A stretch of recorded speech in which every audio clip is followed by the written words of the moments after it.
কেন রাস্তার টাকা মারেন, কেন ব্রিজ কালভার্ট গুলো মেরে নেন? ওগো চেয়ারম্যান সাহেব, আপনি কি জানেন না মিনহা খলাকনাকুম ওয়া ফিহা নুঈদুকুম ওয়া মিনহা নুখরিজুকুম তারাতান উখরা। এরপরে পড়তে হবে কোথায়?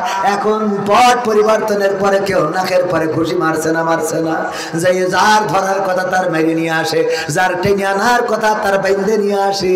ওগো আমার ভাইরা, সুতরাং তাদেরকে বলতে হবে মিনহা খলাকনাকুম ওয়া ফিহা নুঈদুকুম ওয়া মিনহা নুখরিজুকুম তারাতান উখরা। এরপরে আমার যুবকেরা, আসছে লাইলাতুল ফেব্রুয়ারি। এই লাইলাতুল ফেব্রুয়ারিতে যুবকদের বলে, যদি তুমি আমার জন্য এই দিন কোন 3 পিস না এনে দাও, তাইলে তোমার সাথে কাটা কাটি রে।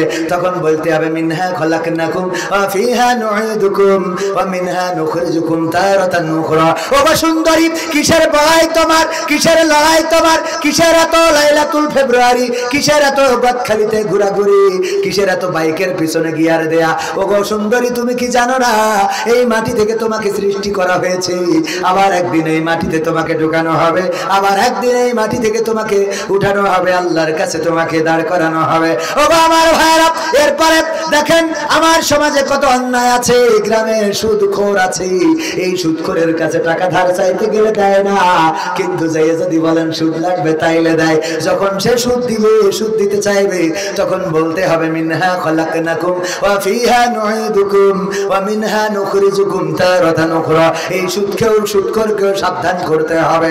ও আমার মা বোনেরা, পর্দার অন্তরালে যারা অনেকের স্বামী থাকে বিদেশে, আর এই সুযোগে আমার আব্দুল হাই সিদ্দিকী ভাই, না উনি তো হুজুর মানুষ, ধরেন অনেক ইয়াং পোলাপান আছে, ভাবির নাম্বারটা ম্যানেজ করে ফোন দেয়, হ্যালো ভাবি, হ্যাঁ ভাবি, হ্যাঁ চিনতে পেরেছেন ভাবিকে?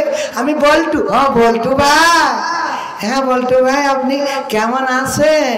আপনার ভাই বিদেশে যাওয়ার পর থেকে আপনি খোঁজই নেন না। আরে বাবা, আসা না না।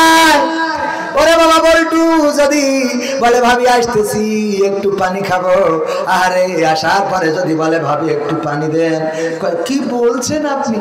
পানি কেন দেবো আপনাকে? আপনাকে শরবত বানিয়ে দিচ্ছি, একটুখানি সময় দেন আমাকে।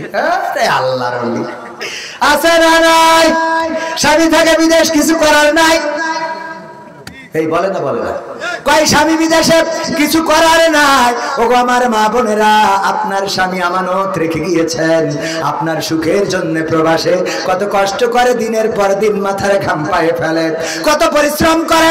কাতারে গেলাম, যাওয়ার পরে দেখলাম একজন, আমি রাস্তা দিয়ে হাঁটতেছি, দৌড়ে এসেছে আমার কাছে, এসে বলল ভাই আপনার সাথে আমি একটা সেলফি তুলতে চাই। আমি বললাম তোলেন। ওর তোলা হয়ে যাওয়ার পরে আমি বললাম আমিও একটা উঠাতে চাই।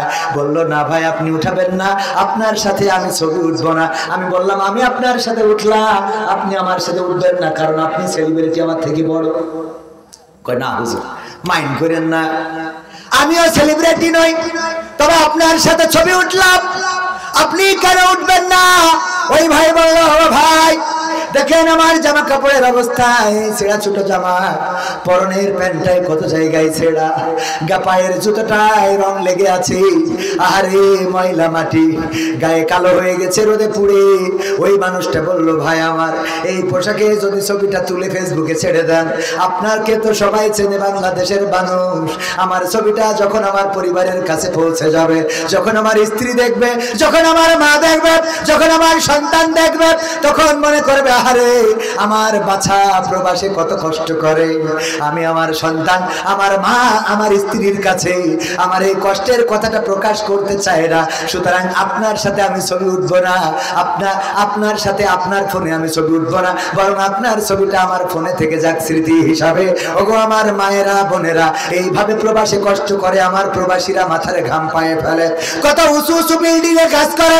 আমার চোখের সামনেই থাইল্যান্ডের একজন ভাই, নাম হলো রংচাই, সে পড়ে গেল 13 তলা বা তার থেকে বেশি তলা থেকে নিচেই পড়লো।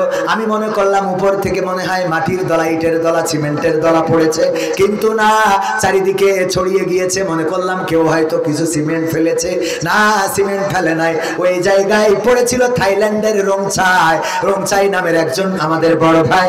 তিনি ছিলেন বৌদ্ধ ধর্মের অনুসারী। পড়ার পরে তার মাথাটা ফেটে চূর্ণ বিচূর্ণ হয়ে ঘেলুগুলো খুঁড়ে খুদ চারিদিকে ছড়িয়ে গেছে, ওটাই মনে করেছিলাম সিমেন্ট, খুলিটা উড়ে গেছে। আরে কি বিভৎস চেহারা।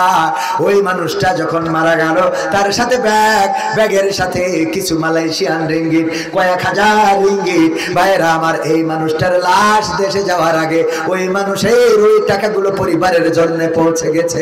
আমার ভাইয়েরা, প্রবাসে যারা থাকে তারা মরতে রাজি থাকে, পুলিশের কত দৌড়ানি খায় যেন অ্যারেস্ট না হয়, পুলিশের হাত পা জড়িয়ে ধরার মতো ইতিহাস আছে। ভাইয়েরা আমার, মায়েরা আমার, কত কষ্ট করে প্রবাস থেকে, কত পরিশ্রম করে মাথার ঘাম পায়ে ফেলে। স্ত্রী বলে আমার শাড়ি লাগবে, টাকা পাঠিয়ে দেয়। ভাই বলে আমার ফোন লাগবে, নিজে একটা বাটন ফোন চালায়, কিন্তু ভাইয়ের জন্য একটা আইফোন কিনে দেয়। বাবা বলে আমার এটা লাগবে, আমি একটা ডিসকভার গাড়ি কিনবো, আমি একটা পালসার কিনবো।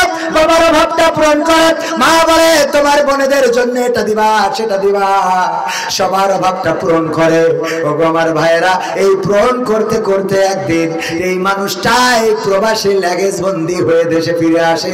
এমন অনেককেই দেখেছি আমি। আমার আপন খালাতো ভাইয়ের লাশটা দেশে এনেছিলাম। বারবার মনে হচ্ছিল আর এই বিমানে দুইজন পাশাপাশি বসে যাব, সেটা তো আরো হলো না।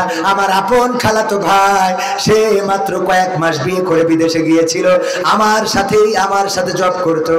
আমি গেলাম পেনাঙে যাওয়ার পরে শুনলাম আমার খালাতো ভাই অ্যাক্সিডেন্ট করেছে। আমি ছুটে চলে আসলাম, এসে দেখি লাশটা নিয়ে থানায় চলে গেছি। তারপরে শুনলাম থানায়ও নাই, আছে হাসপাতালে ডিপ ফ্রিজের মধ্যে। যাওয়ার পরে ফ্রিজ থেকে বের করে দেখালো। ওগো আমার ভাইয়েরা, ওগো আমার মায়েরা, ওগো আমার বোনেরা, এমন কষ্ট করে প্রবাসে, আর সেই টাকা দেশে পাঠানোর পরে আপনি আইলা বাইলা সাইলা কেনেন, কেনার পরে আপনি মকসেদের সাথে টাঙ্কি মারেন যে বলছি ভাই কতদিন হলো দেখা করেন না। ভাবি আরে ভাবি, আপনার দেখলে পরানটা জুড়িয়ে যায়। এই কথাগুলো যে বলেন আমানতের খেয়ানত। এই জায়গায় ভাবি, যদি কোনো যুবক আপনাকে বলে ভাবি আপনার বড্ড সুন্দরী লাগে, আপনাকে রেখে ভাই কেমন করে মালয়েশিয়া সিঙ্গাপুর থাকে, সাথে সাথে বলতে হবে মিনহা খলাকনাকুম ওয়া ফিহা নুঈদুকুম ওয়া মিনহা নুখরিজুকুম তারাতান উখরা। কথা কি বোঝা গেছে? কোথায় পাবেন?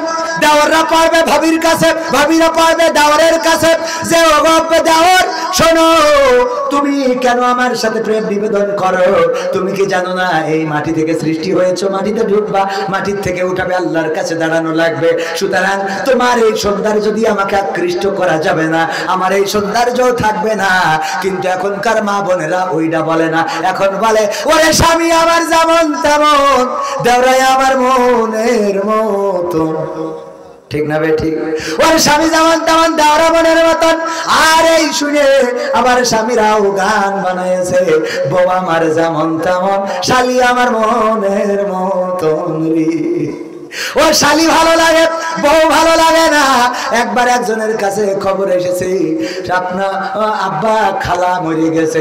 ওই এমন ভাবে কাঁদতেছে, পিঠ লেগে গেছে। হুশ ফিরার পরে বলছে এ আব্বা খালা মরে গেছে, তাই এত পিঠ লাগলি কেন? বলছে পিঠ লাগবো না তো কি করবো, তোর মা মরে গেলে যার বিয়ে করবো সেই আগে মরি সেরিয়েছে।